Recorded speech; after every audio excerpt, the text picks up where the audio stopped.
मेरे चैनल में आप सभी का स्वागत है। मेरा नाम जंगीर सिंह है।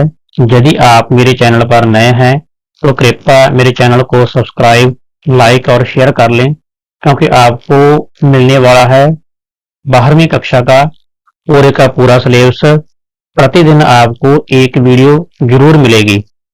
कल हमने किया था ब्रजभूमि के बारे में, मीराबाई जी के पद हम कर रहे हैं, जिसमें कल किया था ब्रजभूमि के बारे में और समर्पण के बारे में। तो आज हम तीसरा पद करेंगे, सतगुर की महिमा। सतगुर की महिमा में मीराबाई जी ने क्या बताने की कोशिश की है, अर्थात सतगुर का अर्थ है गुरु, परमात्मा, ईश्वर।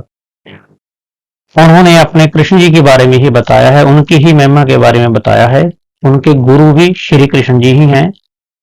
पायो जी मैंने राम रतन धन पायो। मीराबाई जी कहती है कि मैंने राम का धन पा लिया है, अर्थात परमात्मा को मैंने याद करना शुरू कर दिया है। वस्तु अमोलक दी मेरे सतगुर, कर कृपा अपनायो।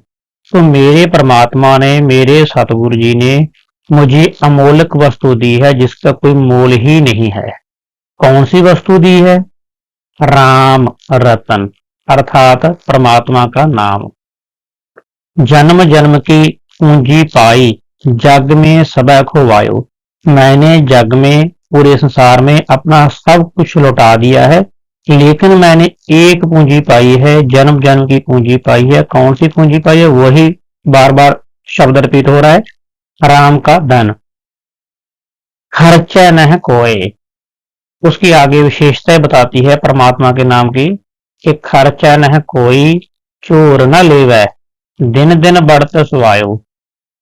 इस धन को कोई खर्च नहीं सकता, अर्थात खत्म नहीं होता, और इस धन को कोई चोर भी चोरी नहीं कर सकता, क्योंकि परमात्मा का नाम ही ऐसा है जो कम नहीं होता, चोरी नहीं होता, और जितना आप चाहो खर्च सकते हो और खर्च भी नहीं होता।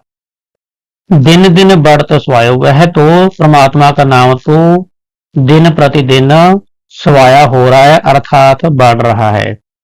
सत की नाव खेवटिया सतगुर, भव सागर तर आयो।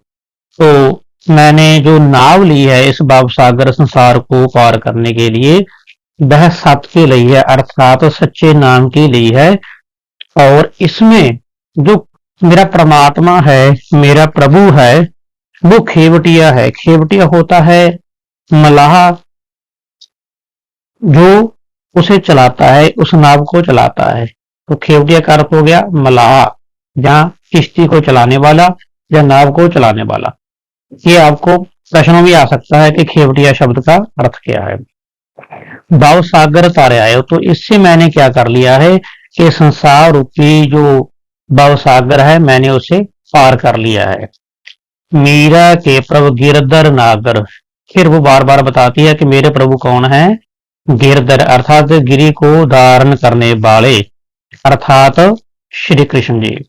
हारख हारख जस गायो। हारख शब्द का यहाँ पर अर्थ है खुशी खुशी से। वह कहती है कि मेरे प्रभु तो श्री कृष्ण जी हैं, और मैं तो उन्हीं का ही गुणगान करती हूँ, खुश खुश होकर, आनंदमय होकर। आगे प्रश्न है, मीराबाई को सतगुरु ने कौन सी बहुमूल्य वस्तु दी है? कौन सी बहुमूल्य वस्तु दी है? राम का नाम, हीरा, जहां धन दौलत, नौका। क्योंकि आपको इस प्रकार ही 4 ऑप्शन आएंगी पक्के पेपरों में, और आपने उसी में से एक का उत्तर ढूंढ कर लिखना होगा। इसका उत्तर कौन सा होगा? राम का नाम।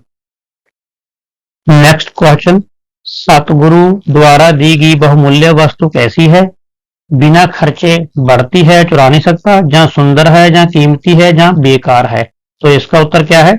बिना खर्चे बढ़ती है, उसे कोई चुरा नहीं सकता, चोरी नहीं कर सकता, और कम भी नहीं होती। खेवटिया शब्द का क्या अर्थ है?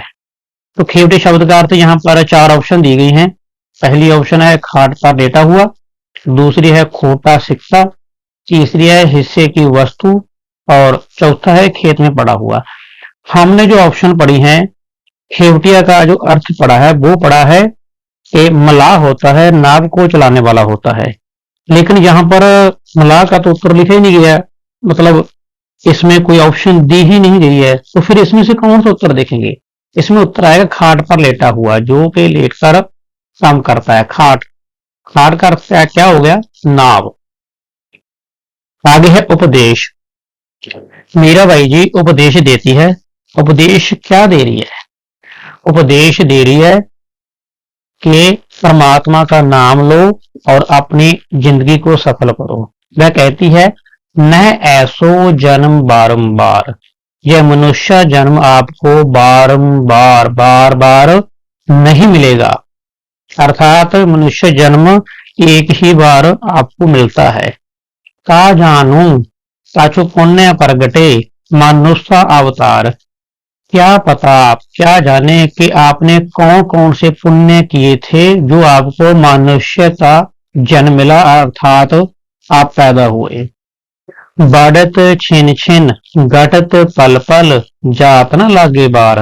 वह कहती है कि आपकी जो आयु है छिन छिन बढ़त, छिन छिन बढ़ रही है, छिन छिन में, सेकंड सेकंड में, लेकिन पल पल में वो घट रही है, आपको पता ही नहीं चलेगा।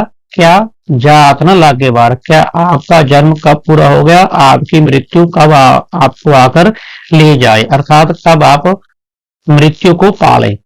वृक्ष के ज्यों पात टूटे, आगे फिर इसी की ही उदाहरण देती हुई कहती है कि वृक्ष, वृक्ष होता है वृक्ष, पेड़ पौधे, जिस प्रकार उनके पात, पात का अर्थ है जहां पर पत्ते टूट जाते हैं, बहोर न लागे डार, फिर वह बार बार उस टहनी को वह पत्ते नहीं लगते।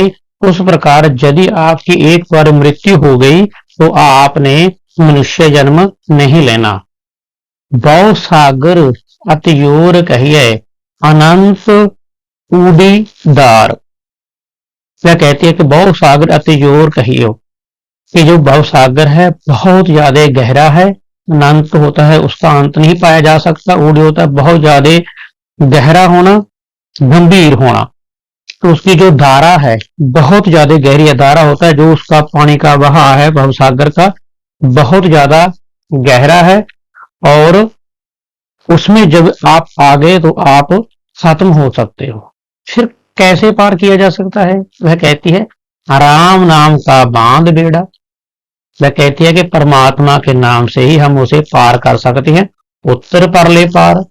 तो आप परमात्मा के नाम को बार बार बारंबार याद करके उसे पा सकते हो और अपना जन्म सफल कर सकते हो, मोक्ष प्राप्ति कर सकते हो। ज्ञान चौसर, फिर आगे कहती है कि ज्ञान चौसर मंडी चौहटे सुरत पासा टार।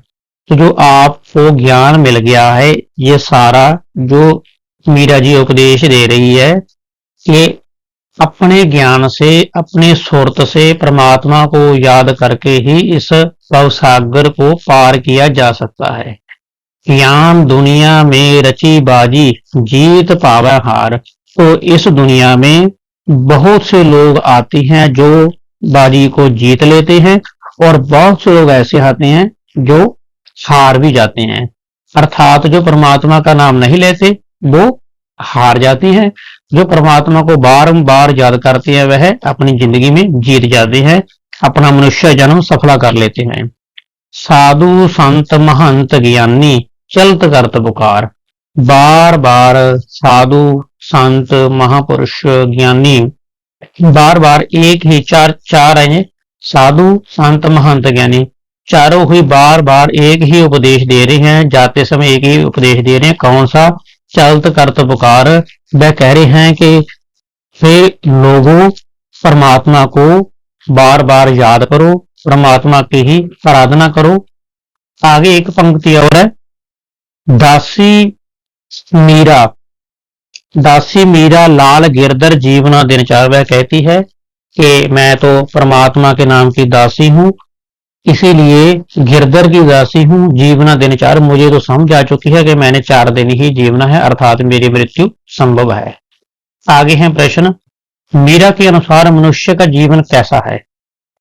चलायमान है, क्षणभंगुर है, जहां अनश्वर है, नश्वर मतलब खत्म नहीं होता, जहां स्थिर है कि हमेशा रहता है, उन्होंने क्या कहा है, क्षणभंगुर है, अर्थात कुछ समय के लिए ही आपको जीवन मिला है, उसके बाद आपने खत्म हो जाना है। मीरा के अनुसार भव सागर से कौन पार लगा सकता है? गुरु का ज्ञान, राम नाम का जहाज, देवता का वरदान या उपरोक्त कोई नहीं। देखो, जो गुरु का ज्ञान है वो सिर्फ ज्ञान देता है कि आपने क्या करना है और क्या नहीं करना, लेकिन उनके अनुसार पार कौन करेगा आपको? राम का नाम, क्योंकि आप बार बार परमात्मा का नाम जपोगे तो भव सागर से पार हो जाओगे। तो उत्तर आपको हो जाएगा राम नाम का जहाज। लास्ट प्रश्न है, उड़ी शब्द का क्या अर्थ है? ऊंची, गंभीर या गहरी? तो ये भवसागर के नाम थे कि भवसागर की जो लहरें होती हैं वो कैसी होती है, ऊंची भी होती है, गंभीर भी होती है, गहरी भी होती है। तो इसका उत्तर आ जाएगा चौथा, उपरोक्त सभी। तो यह थे, आज हमने मीराबाई के जो 4 पद थे वो कंप्लीट कर चुके हैं हम।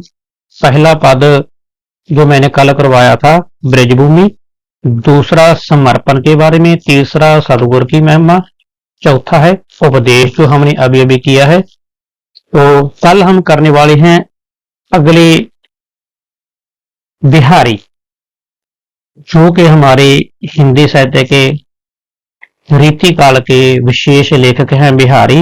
उनकी कविता की व्याख्या और उनके प्रश्न उत्तर। इसी प्रकार हम डेली आपको प्रतिदिन एक वीडियो जरूर भेजेंगे और आपने लाइक, शेयर और सब्सक्राइब करना नहीं भूलना। आपका बहुत बहुत आभार, धन्यवाद, थैंक यू।